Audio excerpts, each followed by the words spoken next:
Zemljo moja, krše bogata,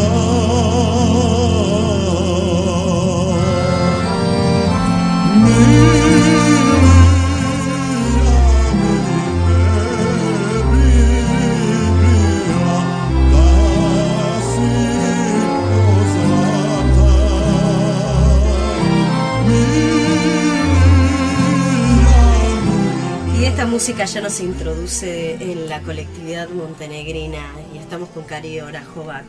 Cari, contame cómo es la historia de los montenegrinos en Tandil. Bueno, te cuento, los montenegrinos vinieron alrededor de mediados del siglo XIX, alrededor de 70.000 llegaron a la Argentina. De esos todavía no tenemos el número exacto que llegaron a Tandil, pero había más de 100 familias.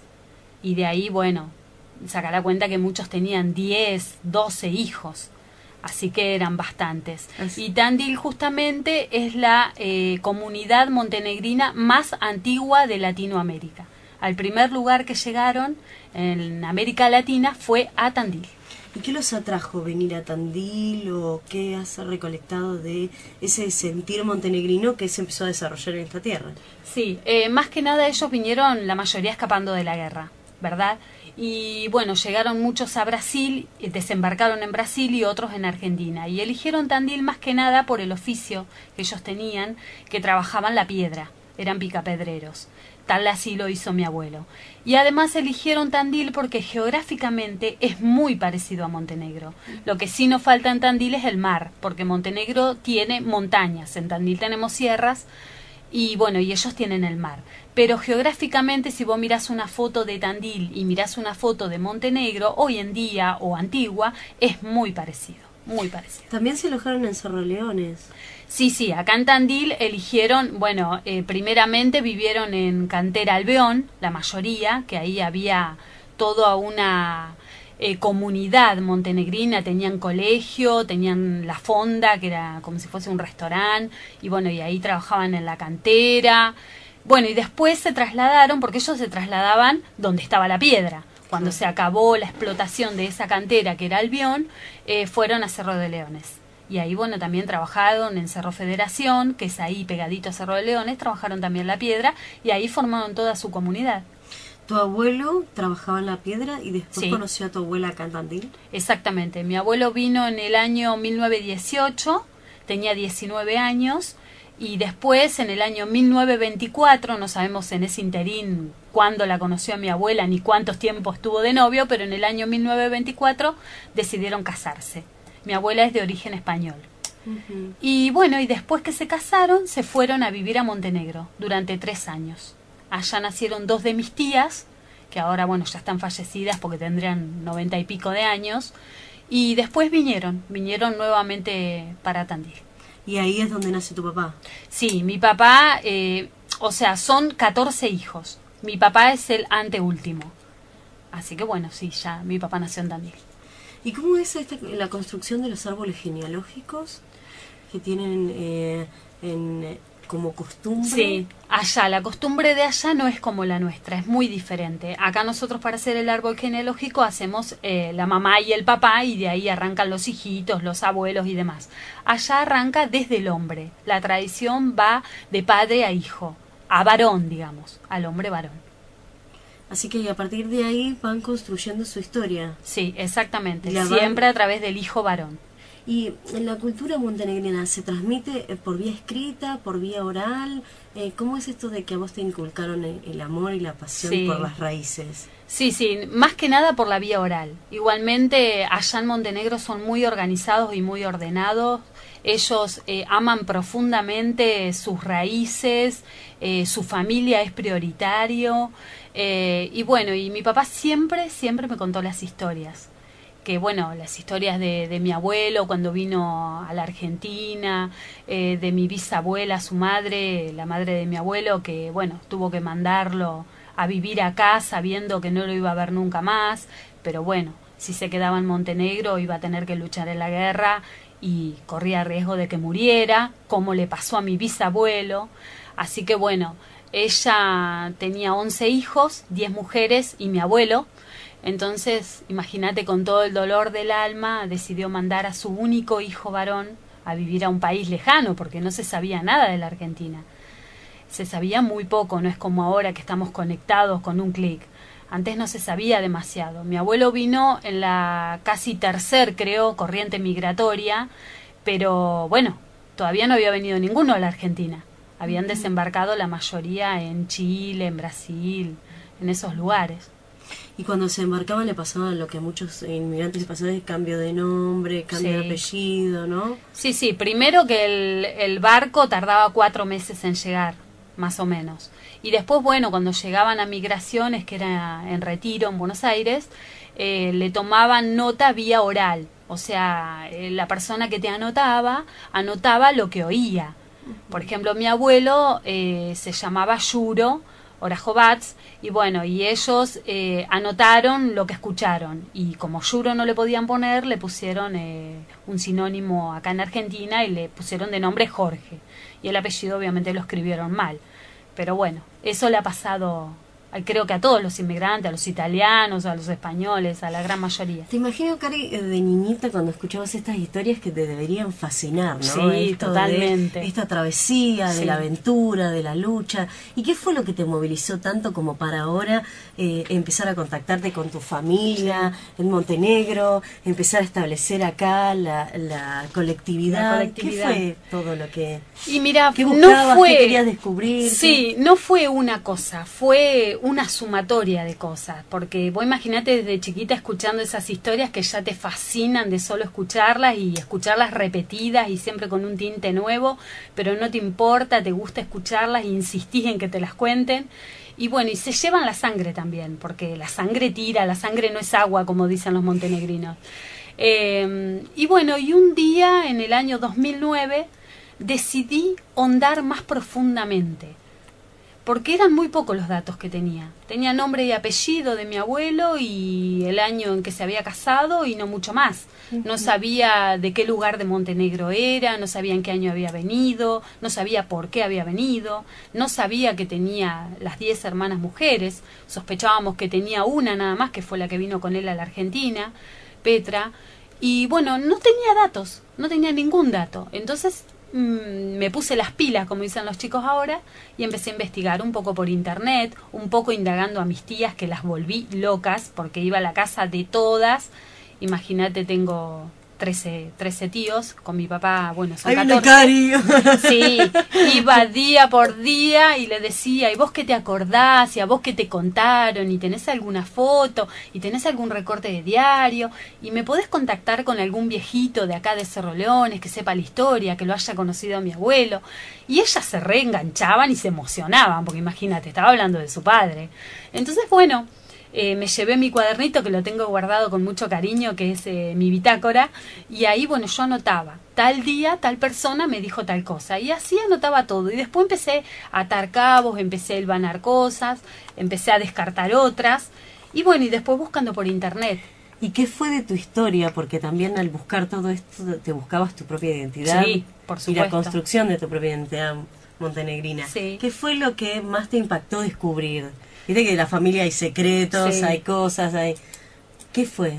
Y yo creo, lo que más me impactó de todo fue el sentimiento de mi abuela. Eso me marcó mucho, de mandar a su único hijo, varón, a la Argentina. Vos no te olvides que ella era viuda y tenía 10 hijas mujeres. Eso fue lo que más me impactó, el amor tan grande que se le puede tener a un hijo, al punto de decir, lo dejo ir a pesar de que no lo voy a ver más. Eso me impactó más que nada. Y después, bueno, fue emocionante cuando encontré a toda la gran familia que tengo allá y cómo me recibieron, porque me recibieron entre comillas, porque nos hablamos por Skype, todavía no he ido personalmente. Pero no, la emoción, las cosas que me dicen, las muestras de afecto, las lágrimas que les brotan cuando hablamos, las cosas que me cuentan, las fotos que me muestran.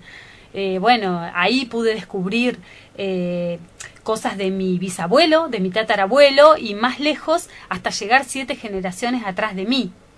Entonces, bueno, toda esa historia de allá del pueblo de mi abuelo, de Cuchi, ver la foto de la casa que todavía está en pie y que es habitada. Ah, mirá.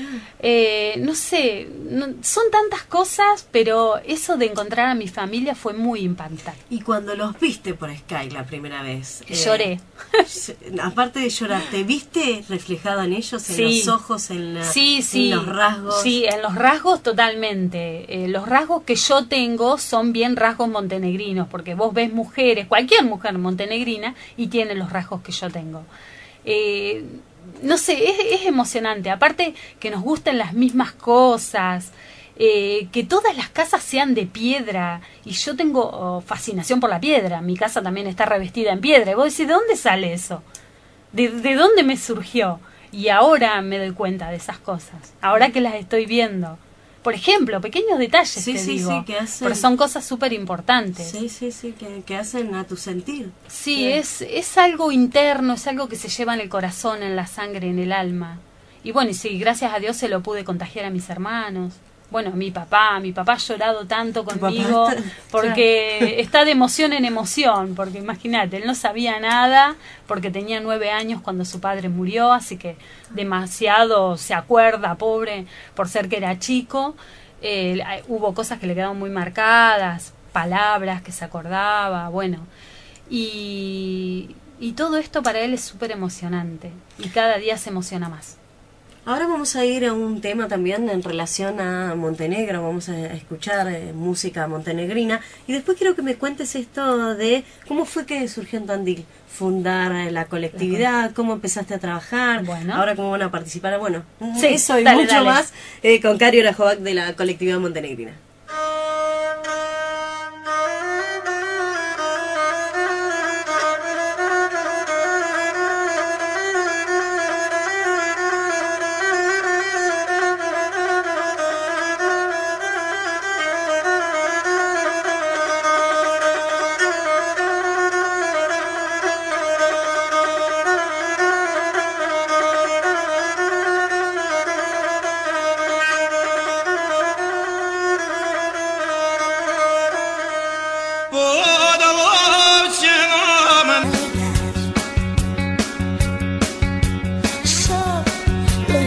Y seguimos hablando con Cari Orajovac, la colectividad montenegrina. Seguimos hablando afuera de aire un montón, porque es Sí. súper interesante la historia. La Sí. verdad que, y aparte me gusta la pasión que le pones. Ay, sí, y sí. todo tiene relación simbólica Sí. con cada movimiento que haces. Eso es Sí. genial. Sí. Con lo cual te quiero contar cómo fue el tema de crear acá en Tandil ya una colectividad, ponerle abuelos. Sí. Contame todo Bueno, eso. más que nada esto nació como un homenaje, primeramente. Un homenaje que yo le quería dar a mi abuelo, porque yo creo que de algún lado me debe estar mirando. Y aparte, bueno, también para que lo disfrute mi padre, ¿no? Y después, digo, esto se extiende a todos los abuelos, a todos los descendientes de montenegrinos en Tandil. Es una forma de agruparnos, de mantenernos unidos, de conocer las noticias de Montenegro, de poder encontrar nuestras raíces, de difundir la cultura de Montenegro, de aprender la lengua, de entender y desarrollar las tradiciones de Montenegro, las comidas, los bailes, un montón de cosas. Y no perder nuestra raíz. Valorar nuestra identidad y entender por qué estamos acá. Y por qué ellos que estaban allá decidieron venir acá y cómo nos van a recibir nuestros familiares allá que nos esperan con los brazos abiertos, porque ellos valoran muchísimo que nosotros sigamos reivindicando nuestras raíces y nuestra sangre. ¿Y cómo es la tradición montenegrina? ¿En qué sentido? ¿En qué puntales tiene como para trazar, como para seguir? Por ejemplo, la lealtad o el trabajo o el esfuerzo. ¿En Sí. qué pilares se basa la cultura montenegrina? Sí, primero que todo el honor. El honor es lo principal para ellos porque, bueno, es un pueblo que ha estado devastado por las guerras, 300 años de peleas con los otomanos. Montenegro existe desde el siglo IX. A pesar de que en el año 2006 declaró formalmente, digamos, de alguna manera, porque es muy larga la historia de contarla, su independencia, siempre ha sido un pueblo que ha luchado, siempre por su honor y por la libertad de Montenegro. Pero más allá de eso, se basa en el respeto y en la transmisión de, digamos, de la familia. Es muy importante la familia, la sangre, es muy importante la descendencia. Y después el tema de las comidas y las vestimentas, ¿cómo es esta cuestión de lo público o el recato? ¿Cómo se visten? ¿Qué tienen en cuenta? Mira, tradicionalmente las mujeres, obviamente, todas tapadas, como diríamos nosotros acá, polleras largas, camisas de manga larga, chalequito, y bueno, y usan en su cabeza un gorrito que se llama capa. Y bueno, y los hombres también con los trajes tradicionales. Pero ahora, hoy en día, en Montenegro viven a la moda, como estamos nosotros acá, o más, porque las mujeres montenegrinas son súper coquetas, les encanta ir al shopping y estar última moda. Y bueno, y en cuanto a las comidas, tenemos una variedad infinita de comida, influenciados también mucho por los turcos, por muchos años que estuvieron los otomanos ahí. Ahora en la fiesta de las colectividades, en mi stand, vamos a vender comida montenegrina. Y si, por ejemplo, los que nos estén escuchando, si dice, bueno, yo quiero por ahí probar una comida montenegrina, más allá de que en el stand de la fiesta de las colectividades, que es el 14 y el 15 de 13 y 14. 13 y 14 de septiembre, el sábado a las 19, ¿no? Sí, y el domingo a las 17. Exactamente. Ahí van a poder probar lo que vos haces. Pero si quisieran intentar hacer alguna receta, ¿cuál le transmitirías como para que conozcan el sabor montenegrino? Y bueno, la más tradicional es el sarma. No es tan sencillo de realizarlo, pero bueno, te cuento más o menos cómo es. Eso tradicionalmente se hace con la hoja de la vid o se puede hacer con repollo. Envolvés ahí un relleno que se hace con carne picada, arroz y trigo, entre otras especias. Haces como unos pequeños rollitos y eso se puede cocinar en una olla o se puede hornear. Y ¿Se hierve?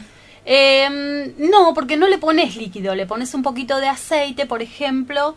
Te tendría que haber traído una foto para mostrarte. Por ejemplo, tenés una olla, le pones un poquito de aceite, vas poniendo todos los rollitos uno al lado del otro y haces muchas torres de esos rollitos. Después tapas la olla. Todo eso se cocina con ese mismo vapor, con el mismo líquido que tiene el relleno y que tiene la hoja en sí. ¿Y la carne con el arroz ya están los dos cocidos? Sí, todo cocinado, y el trigo. Sí, todo cocinado. Es muy rico, es muy rico. Vos lo ves así, decís, no sé si me va a gustar, pero es riquísimo. Eso lo podés acompañar con una ensalada. Tradicionalmente se acompaña con chucrut y con una crema agria, que nosotros acá sería, por ejemplo, el yogur natural. Ajá. Y decime, ¿es difícil conseguir productos como para imitar los platos? Sí. Acá en Tandil es dificilísimo. Por ahí se puede llegar a conseguir mucho en Buenos Aires, calculo. Pero sí, acá en Tandil sí. Pero bueno, le podemos poner cosas similares. Por ejemplo, si no tengo páprica, le puedo poner un poquito de pimienta y un poquito de pimentón. Y con eso lo voy adaptando. ¿Y la cocina en qué se basa? Por ejemplo, más en el pimiento, más en la carne, más en qué se basa? Más que nada, lo tradicional allá es el jamón, o sea, la pata de cerdo, que se llama, ya te digo el nombre, bueno, esa ñeguska prosciutta, que es el jamón crudo. Muchas familias de allá hacen el jamón crudo propio en su casa. Eso es lo que más ellos comen. Después comen mucho cordero, que es ñeguski sir, que es la pata de cordero. Y después, bueno, mucha cosa dulce, ¿no? Mucha cosa con almíbar, el baklava, los tulumba, que son como si fueran unos mini churritos que van bañados en ese almíbar. Después también comen el chevapi o el popek, que son unos rollitos de carne picada. Es como si fuese una salchicha parrillera, por contarte de alguna forma. Y bueno, y después tienen el condimento, el aybar, que es un condimento hecho con pimientos rojos, preparan como una pasta y con eso untan tostadas o untan las carnes.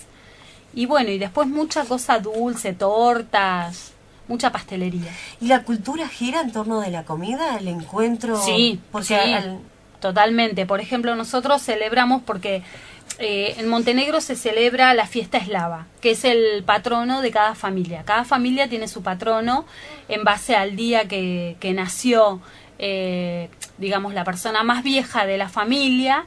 Se verifica cuál es el patrono que nació ese día, cuál es el santo, y desde ahí queda el santo para esa familia, ¿cierto? Y ¿Qué santo tienen tu familia? Nosotros tenemos a Sveti Mitrovan, que es el 21 de noviembre.